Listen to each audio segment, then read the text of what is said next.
بند کر دیں.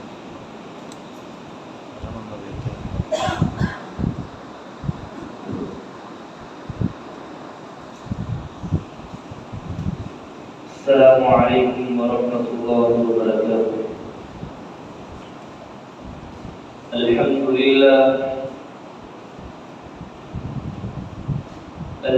لله نحمده ونستعينه ونستغفره ونعوذ بالله من شرور أنفسنا ومن سيئات أعمالنا. من يهده الله فلا مضل له ومن يضلله فلا هادي له. أشهد أن لا إله إلا الله وحده لا شريك له وأشهد أن محمدا عبده ورسوله. اللهم صل على محمد وعلى آل محمد كما صليت على إبراهيم وعلى آل إبراهيم إنك حميد مجيد.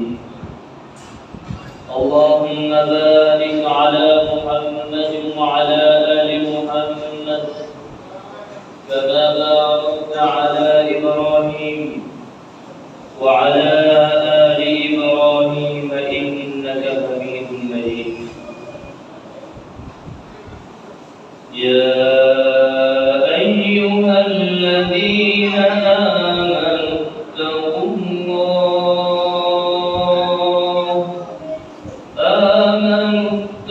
الله حق تقاته ولا تموتن إلا وأنتم مسلمون.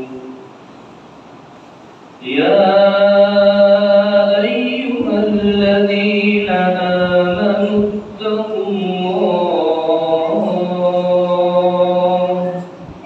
وقولوا قولا سديدا يصلح لكم أعمالكم ويغفر لكم ذنوبكم ومن يطع الله ورسوله فقد فاز فوزا عظيما. يا أيها الناس اتقوا ربكم الذي خلقكم من نفس واحدة وخلق منها زوجها وبث منهما رجالا كثيرا ونساء واتقوا الله الذي تساءلون به والأرحام إن الله كان عليكم رقيبا. أما بعد فإن خير الحديث كتاب الله وخير الهدي هدي محمد صلى الله عليه وآله وأصحابه وسلم وشر الأمور محدثاتها وكل محدثة بدعة وكل بدعة ضلالة وكل ضلالة في النار. رب اشرح لي صدري ويسر لي أمري واحلل عقدة من لساني يفقهوا قولي. رب زدني علما رب زدني علما رب زدني علما. اللهم انفعني بما علمتني وعلمني ما ينفعني وزدني علما. اللهم طهر قلبي من النفاق وعملي من الرياء ولساني من الكذب وعيني من الخيانة فإنك تعلم خائنة الأعين وما تخفي الصدور. اللهم إنا نعوذ بك من أن نشرك بك شيئا نعلمه ونستغفرك لما لا نعلمه. اللهم آت نفسي تقواها وزكها أنت خير من زكاها أنت وليها ومولاها. أعوذ بك من السمعة والرياء. أعوذ بالله السميع العليم من الشيطان الرجيم من همزه ونفخه ونفثه. بسم الله الرحمن الرحيم. يوم ينفع الصادقين صدقهم لهم جنات تجري من تحتها الأنهار خالدين فيها أبدا رضي الله عنهم ورضوا عنه ذلك الفوز العظيم. معززین سامعین کرام اور معززات مقربات، میری ماؤں اور بہنوں، گزشتہ پیوستہ جمعۃ المبارک میں ہمارا موضوع یہ چل رہا ہے. پہلے ہم نے سمجھا حسن خاتمہ کسے کہتے ہیں، حسن خاتمہ کا معنی کیا ہے، مفہوم کیا ہے، کون سے ایسے اسباب ہیں جن کے ذریعے سے حسن خاتمہ ملتا ہے. ان میں سے سب سے پہلا ایمان اور اخلاص تھا. قرآن کے ساتھ تعلق کو مضبوط کرنا اللہ کے ساتھ اخلاص کا ایک اہم حصہ ہے. قرآن کے ساتھ جو تعلق کو قائم کرتا ہے، اللہ کے ساتھ اخلاص کا ایک اہم حصہ وہ پا لیتا ہے. ابو بکر عشاش رحمہ اللہ تعالی، امام نووی رحمہ اللہ تعالی لکھتے ہیں، یہ مسلم کے راوی ہیں، کہ جب ان کی موت کا وقت آیا، ان کا بیٹا ان کے پاس بیٹھ کر رونا شروع کر دیتا ہے. بیٹے کو کہتے ہیں، بیٹا رونے کی کیا بات ہے، کس وجہ سے رو رہے ہو؟ لیکن میں جاتے جاتے تمہیں ایک بات بتاتا ہوں، میری بات کو یاد رکھنا. لا تعصی اللہ فی هذا البیت. آج جس گھر کے اندر اور جس کمرے میں جس چارپائی پہ لیٹ کر میں آج اپنے رب کی ملاقات کے لیے جا رہا ہوں، میری بات کو غور سے سننا، میری بات کو یاد رکھنا. آج اس کمرے میں بیٹھا ہوں، لیٹا ہوں، اس کمرے کے اس کونے میں میں نے 24,000 مرتبہ مکمل قرآن کی تلاوت کی ہے. بیٹے اللہ کی نافرمانی نہ کرنا. لا تعصی اللہ فی هذا البیت. جب تمہارے ذہن میں یہ بات آئے کہ میں اللہ کی نافرمانی کروں، اللہ کی نافرمانی کروں، گناہ کروں، تو اس بات کو یاد رکھنا کہ میرے باپ نے اس گھر کے اس کونے کے اندر 24,000 مرتبہ مکمل قرآن کی تلاوت کی تھی. یہ ہے ایمان، اسے اخلاص کہتے ہیں، اسے قرآن کے ساتھ تعلق کہتے ہیں. عبداللہ بن عباس تھے نا، مفسر قرآن، ساری زندگی قرآن کو پڑھایا اور قرآن کو پڑھتے گئے حتیٰ کہ موت کا وقت آیا. ان کی موت ہوئی. ان کی موت کے وقت جب ان کو دفنایا گیا تو لکھنے والے لکھتے ہیں، امام ذہبی سیر و اعلام النبلاء کے اندر نقل کرتے ہیں، یہ واقعہ متواتر قصہ ہے۔ تو امام ذہبی لکھتے ہیں جب ان کو قبر کے اندر دفنایا جا رہا تھا تو ایک طرف سے آواز آ رہی تھی۔ کس چیز کی آواز آ رہی تھی؟ قرآن کو پڑھنے کی آواز آ رہی تھی۔ کون تلاوت کر رہا تھا کوئی پتہ نہیں چل رہا تھا، لیکن قرآن کی تلاوت کی آواز ضرور آ رہی تھی۔ اور تلاوت کیا کر رہا تھا؟ یا ایتھا النفس المطمئنہ ارجعی الی ربک راضیۃ مرضیہ فادخلی فی عبادی وادخلی جنتی۔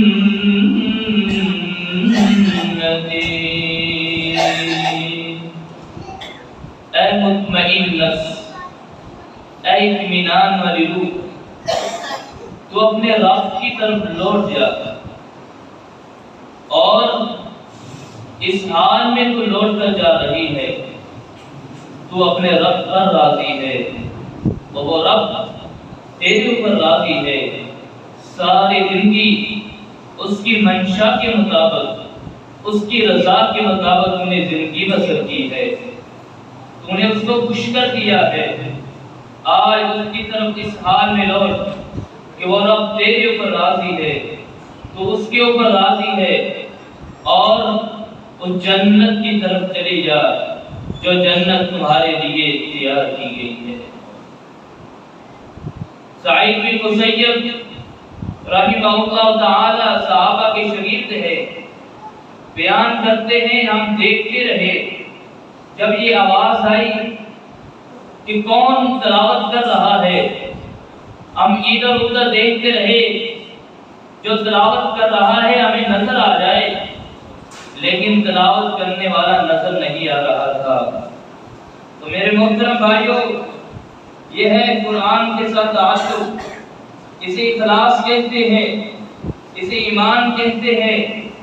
ایمان کے ساتھ اخلاص جتنا گہرا ہوتا جائے گا، معاشرے کے ساتھ، دوستوں کے ساتھ، عزیزوں کے ساتھ، رشتہ داروں کے ساتھ، مقتدیوں کے ساتھ، علماء کے ساتھ، اپنے پڑوسیوں کے ساتھ جتنا جتنا بندہ مخلص ہوتا جائے گا، اللہ اسے شیطان کی چالوں سے اتنا ہی دور کرتا چلا جائے گا۔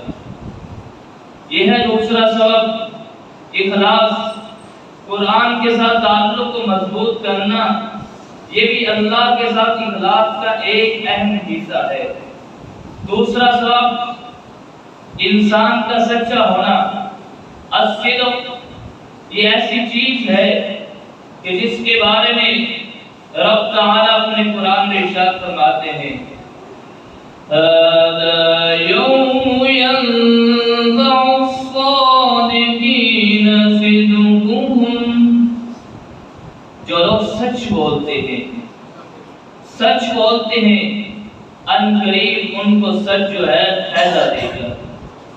دل کا سچا، بات کا سچا، عمل کا سچا، زبان کا سچا، کردار کا سچا، اپنے رب کے ساتھ سچا، اپنے رسول کے ساتھ سچا، اپنے دین کے ساتھ سچا، قرآن کے ساتھ سچا، او انسان سچا ہے، کھرا ہے، معاشرے کے ساتھ، دوستوں کے ساتھ، پڑوسیوں کے ساتھ، عزیزوں کے ساتھ، رشتہ داروں کے ساتھ جو بندہ مخلص ہوتا ہے، سچا ہوتا ہے، ایک نہ ایک دن اللہ رب العزت اس کے وعدے کے مطابق پورا کر دیتے ہیں، اس کا وعدہ مکمل کرتے ہیں۔ جو انسان سچا ہوتا ہے اس کو اللہ رب العزت حسن خاتمہ بھی نصیب فرما دیتے ہیں۔ کیسا سچا؟ اللہ کے نبی علیہ السلام تشریف فرما ہے، ایک عربی آتا ہے، آ کر ہاتھ پر ہاتھ رکھ کر بیعت کرتا ہے اور کہتا ہے اللہ کے نبی میں آپ سے بیعت کر رہا ہوں، اس لیے کر رہا ہوں کہ میں جب میدان جہاد میں جاؤں اور اللہ کی رضا کے لیے میں اللہ کے راستے میں اپنی جان کا نذرانہ پیش کر دوں۔ اس لیے علی ھذا اتبعتک، میں آپ کے ہاتھ کے اوپر ہاتھ رکھ کر بیعت کر رہا ہوں۔ میرا مقصد یہ ہے کہ مجھے شہادت نصیب ہو جائے۔ اللہ کے پیارے نبی علیہ السلام اس سے بیعت کرتے ہیں، جہاد ہوتا ہے، جب مکمل ہو جاتا ہے اس کے بعد مال غنیمت ملتا ہے، اللہ کے نبی علیہ السلام تقسیم کرتے ہیں، اس کا حصہ اسے دے دیتے ہیں، وہ اپنے حصے کو اٹھاتا ہے، اللہ کے پیارے نبی علیہ السلام کے پاس آتا ہے، آ کر کہتے ہیں علامہ ھذا اتبعتک، اللہ کے نبی میں نے دنیا کے لیے بیعت نہیں کی تھی، دنیا کے مال کے لیے بیعت نہیں کی تھی، اے اللہ کے پیغمبر میں نے مال حاصل کرنے کے لیے نہیں آپ پر بیعت کی تھی، میں نے تو بیعت اس لیے کی تھی کہ میں میدان جہاد میں شامل ہوں اور مجھے کافروں کا تیر آئے اور اس طرح لگے میں اللہ کے سامنے پیش ہو جاؤں۔ آپ علیہ السلام فرماتے ہیں وَلَكِنِ اتَّبَعْتَنِي، اے میرے صحابی، عَلَىٰ أَنْ أُرْمَى هَاهُنَا، تو چاہتا کیا ہے؟ کیا تو چاہتا ہے؟ تجھے مال غنیمت دیا ہے کیونکہ وہ مال غنیمت وَأُحِلَّتْ لِيَ الْغَنَائِمُ، یہ تو میرے اللہ نے میرے اوپر میری امت کے اوپر اس کو حلال کر دیا ہے، پاکیزہ بھی ہے، پاکیزہ ہے، اس کو بھی وہ صحابی رسول لینا نہیں چاہتے۔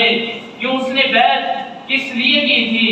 سچا ہے، اللہ کے پیارے نبی علیہ السلام کو کہتا ہے میں نے اس لیے بیعت کی تھی کہ میں کافروں کے سامنے جاؤں اور کافروں کا تیر آئے میری گردن میں یوں لگے۔ صحابہ کرام رضوان اللہ علیہم اجمعین اس کی باتیں سنتے ہیں، اللہ کے پیارے نبی علیہ السلام فرماتے ہیں اگر تو سچا ہے ان تصدق اللہ یصدقک، اگر تو سچا ہے اللہ تیرے سچ کو ثابت کر دے گا، اگر تو سچا ہے تیرے سچ کے مطابق جیسے تو چاہتا ہے ویسا ہی معاملہ اللہ تیرے ساتھ کرے گا۔ اگر تو شہادت چاہتا ہے، دل سے کہہ رہا ہے، ایمان سے کہہ رہا ہے، تو اللہ تیرے ساتھ ایسا ہی کرے گا۔ دوبارہ میدان جہاد سجدہ ہے، تیر چلتے ہیں، نیزے برستے ہیں، تلواریں چمکتی ہیں، اللہ کے پیارے نبی علیہ السلام کے صحابہ حدیث بتاتی ہے وہ تلاش کرنا شروع ہو جاتے ہیں کہ وہ صحابی کہاں پہ ہے جو اس طرح بیعت کر رہا تھا۔ اللہ کے پیارے نبی علیہ السلام کو کہہ رہا تھا میرا تو مقصد یہ ہے، تلاش کرتے کرتے ان کو لاش مل جاتی ہے، وہ کیا دیکھتے ہیں جس طرح اس نے اللہ کے پیارے نبی علیہ السلام کو بیعت کرتے ہوئے اشارہ کیا تھا، ہاں ہونا میں اس طرح چاہتا ہوں کہ کافروں کا تیر آئے یوں میری گردن پہ لگے میں اپنے رب کے پاس چلا جاؤں۔ تو جہاں اس نے اشارہ کیا تھا وہیں پہ تیر لگا ہوا تھا، وہ اللہ کے پاس پہنچ چکا تھا، شہید ہو چکا تھا۔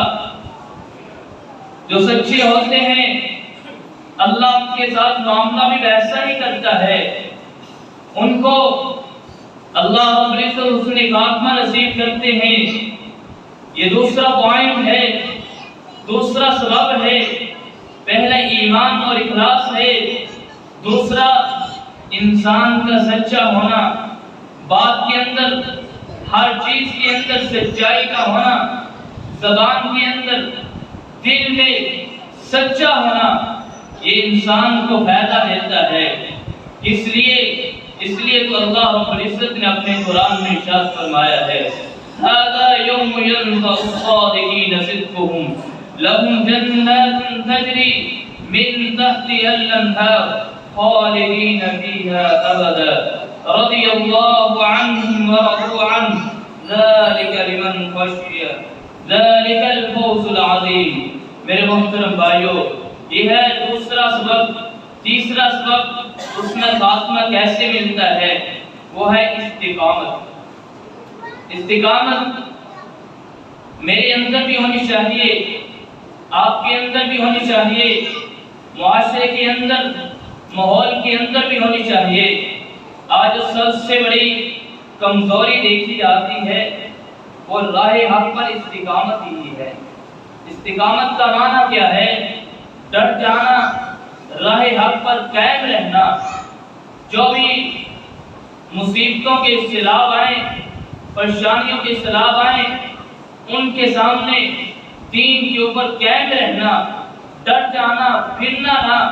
یہ نہیں کہ دین والے مل کے دین کی باتیں کر لی، قرآن والے مل کے قرآن پڑھ لیا، دین کے خلاف باتیں کرنے والے مل کے دین کے خلاف باتیں کر لی، نماز پڑھنے والے مل کے نماز پڑھ لی، نماز چھوڑنے والے مل کے نماز چھوڑ لی، غیبت کو پسند کرنے والے مل کے غیبت کر لی، غیبت کو ناپسند کرنے والے مل گئے، غیبت کو ناپسند کیا۔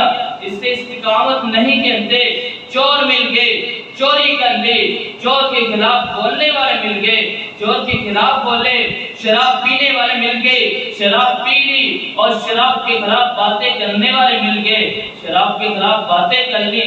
سنت سے محبت کرنے والے ملے، سنت سے محبت کر لی، اور سنت کے خلاف محبت، سنت کے خلاف والے مل کے سنت کے خلاف زبان کو اگالے اور دن سے جو بڑھاس ہے اس کو نکالے۔ اسے استقامت نہیں کہتے۔ داڑھی والے مل کے داڑھی رکھ لی، داڑھی کو کٹوانے والے مل کے داڑھی کٹوا دی، اسے استقامت نہیں کہتے۔ اسے دولی پولیسی کہتے ہیں، اسے اندر سے اور اوپر سے اور کہتے ہیں۔ اسے استقامت اسے کہتے ہیں جو دین پر ڈٹا رہے، پریشانیوں کے مصیبتوں کے سیلاب آئے وہاں پر بھی دین کے اوپر قائم رہے، اسے استقامت کہتے ہیں۔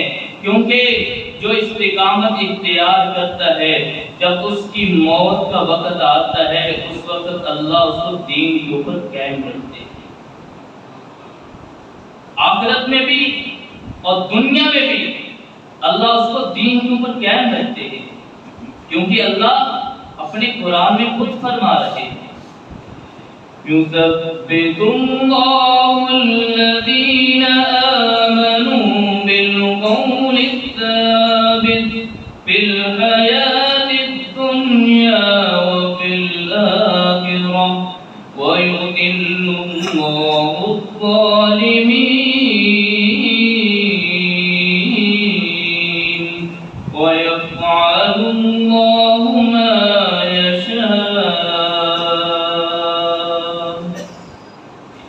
دین کے اوپر قائم رہتے ہیں، اللہ ان کو دنیا و آخرت پر دین کے اوپر قائم رکھتا ہے۔ اور جو جب ادھر کی بات آئی ادھر کی ہو گئی، ادھر کی بات آئی ادھر کی ہو گئی، تو اللہ ان کو ویسا ہی صلہ دیتا ہے جیسے ان اندر سے ہوتے ہیں۔ اللہ کسی کے اوپر ظلم نہیں کرتے، اور جو اللہ چاہتے ہیں وہی کرتے ہیں۔ عثمان غنی رضی اللہ تعالی عنہ مدینہ رسول ہے،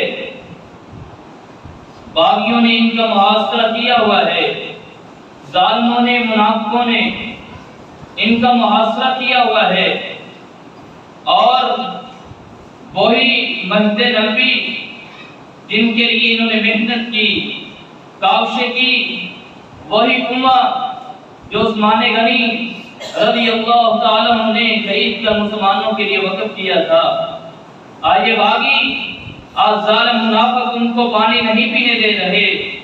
وہی مسجد ہے، مسجد میں جا کر نماز پڑھنے نہیں دے رہے، اجازت نہیں ہے۔ جناب عثمان غنی رضی اللہ تعالی عنہ کا محاصرہ کیا ہوا ہے۔ علی رضی اللہ تعالی عنہ حسن و حسین کی ڈیوٹی لگاتے ہیں، تم نے جناب عثمان کا پہرا دینا ہے۔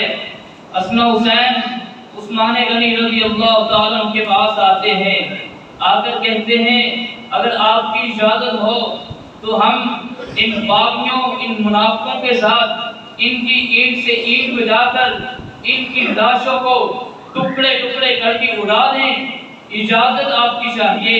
جناب عثمان غنی کہتے نہیں، میں یہ نہیں چاہتا کہ میں لوگوں کی جانیں لوں اور اپنی جان کو محفوظ کروں، میں اس طرح نہیں چاہتا کہ مدینہ رسول کے اندر خون بہے اور مدینے کی زمین خون سے رنگین ہو، مجھے یہ بات پسند نہیں ہے۔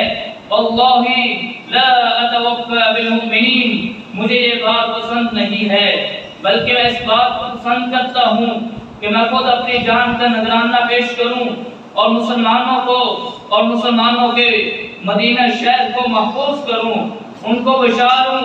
جناب عثمان غنی رضی اللہ تعالی عنہ کہتے ہیں ایک دن ایسا ہوتا ہے 40 دن گزر جاتے ہیں، بعض مفسرین لکھتے ہیں کچھ رات کے اوپر ہو جاتی ہے۔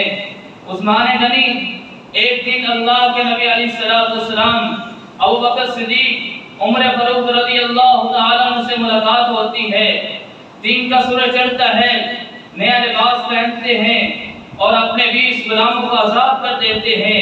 لوگ پوچھتے ہیں آج کوئی نئی بات ہے، نیا چہرہ، نئے کام سر انجام دے رہے ہیں، کیا بات ہے؟ جناب عثمان غنی کہتے ہاں آج نئی بات ہے کہ رات کو اللہ کے پیارے نبی علیہ السلام اور جناب ابو بکر صدیق اور عمر فاروق سے ملاقات ہوئی ہے۔ آپ علیہ السلام فرماتے ہیں یا عثمان اصبر فإنك تفطر، اصبر فإنك تفطر عندنا غدا، اے عثمان صبر کرنا، اے عثمان استقامت اختیار کرنا، قائم رہنا، ڈٹے رہنا، دین سے نہ پھرنا، ان قریب کل تمہاری افطاری ہمارے ساتھ جنت میں ہوگی۔ عثمان غنی رضی اللہ تعالی عنہ گھر میں ہیں، محاصرہ کیا ہوا ہے، قرآن کو پکڑتے ہیں، کھولتے ہیں، اپنے سامنے رکھتے ہیں، کھول کر پڑھنا شروع کر دیتے ہیں اور اسی حالت میں اللہ رب العزت ان کو شہادت کی موت نصیب فرما دیتے ہیں۔ یہ ہے استقامت، دین پر قائم رہنا۔ اس لیے تو اللہ رب العزت کہتے ہیں میں ان کو دنیا و آخرت میں دین پر قائم رکھتا ہوں۔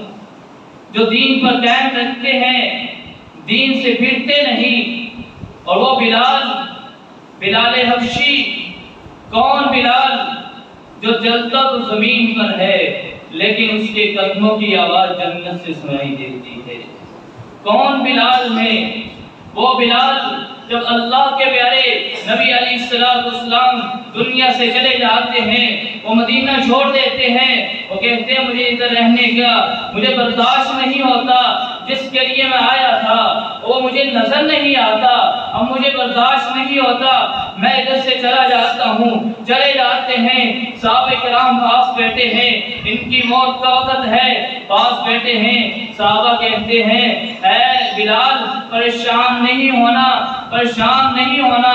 بلال رضی اللہ تعالیٰ عنہ کہتے ہیں کس بات کی پریشانی کا کہتے ہو؟ تمہیں کیا پتا انشاءاللہ کل میری اللہ کے پیارے نبی علیہ السلام اگر اسی حالت میں مجھے موت واقع ہو گئی، کل انشاءاللہ تعالی اللہ کے پیارے نبی علیہ السلام اور ان کے ساتھیوں سے جنت میں ملاقات میری ہو جائے گی۔ اے بلال دین پر قائم رہے، جو دین پر قائم رہتا ہے اللہ اس کا خاتمہ بھی اچھا کرتا ہے، دین پر قائم رہنا۔ اسی طرح میرے محترم بھائیوں، تیسرا سبب جو ہے وہ ہے توبہ کرنا، اللہ سے معافی مانگنا، اللہ کی طرف پلٹ کر جانا۔ جو 60 سال کی عمر میں آ کر پھر بھی گناہوں کو نہیں چھوڑتا، اللہ رب العزت کل قیامت کے دن اس کی زندگی کو اس کے خلاف ہی حجت بنا دیں گے، کوئی بھی عذر اس کے پاس نہیں ہوگا، کیونکہ اللہ کے پیارے نبی علیہ السلام فرماتے ہیں کل قیامت کے دن جو 60 سال کی عمر کو پہنچ گیا اور پھر بھی وہ اللہ سے توبہ نہ کر لی اس نے، تو کل قیامت کے دن اس کی زندگی اس کے خلاف ہی حجت بنا دے گا۔ اگر کوئی 60 سال کی عمر کو پہنچا ہے، 50 سال کی عمر کو پہنچا ہے، اللہ کی طرف پلٹ کر آئے، اللہ کی در پر آئے، اللہ کے در پر آ کر ایک مرتبہ کہے اے اللہ ساری زندگی میں گناہ کرتا رہا، اللہ اتنا رحیم و کریم ہے، اللہ اس کی ساری زندگی کے گناہوں کو معاف کر دے۔ آ کر تو دیکھیں، وہ شخص جو 99 کا انسانوں کا قاتل تھا، آپ جانتے ہیں اس نے ابھی ارادہ ہی کیا تھا، برے لوگوں کو چھوڑا، نیک بستی کی طرف چل پڑتا۔ اللہ اتنا خوش ہوتا ہے کہ ابھی اس نے جو سفر طے کیا تھا وہ تھوڑا تھا اور جو طے کرنا تھا وہ زیادہ تھا۔ اللہ اتنا خوش ہوتا ہے، اس سفر کو سمیٹ دیتا ہے، جو سفر طے کیا ہوتا ہے اس کو لمبا کر دیتا ہے، وسیع کر دیتا ہے، اور اللہ رب العزت اس کو معاف فرما کر جنت کا ٹکٹ عطا کر دیتے ہیں۔ اس نے خاتمہ کیسے ملتا ہے؟ دین پر قائم رہنے سے۔ کیسے ملتا ہے؟ توبہ کرنے سے، اللہ کی طرف پلٹ جانے سے، گناہوں کو چھوڑنے سے۔ میرے محترم بھائیوں اور بزرگوں، اللہ رب العزت سے دعا ہے اللہ رب العزت مجھے اور آپ کو بھی اس نے خاتمہ نصیب فرمائے، اس عظیم نعمت سے ہمیں نواز دے، ہمیں توبہ کرنے اور دین پر قائم رہنے والا بنائے۔ وآخر دعوانا ان الحمد للہ۔